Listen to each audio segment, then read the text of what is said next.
नियतीचा खेळ किती क्रूर असतो याचा प्रत्यय देणारी एक अतिशय हृदयद्रावक घटना नाशिकमध्ये घडली आहे.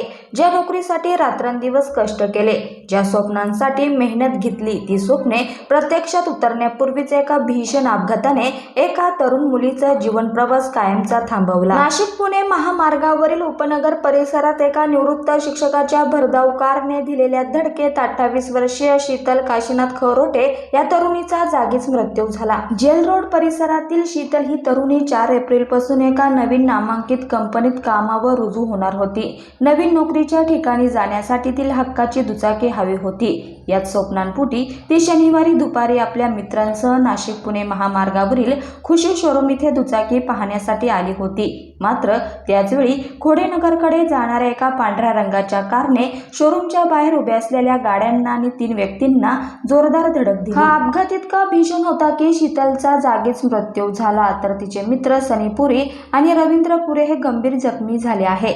निवृत्त शिक्षक ज्ञानदेव मोतीराम सोनवणे वय 59 हे आपल्या पत्नीसह दसक्रिया विधी आटपून परतत असताना त्यांच्या कारवरील ताबा सुटला आणि हा अनर्थ घडला.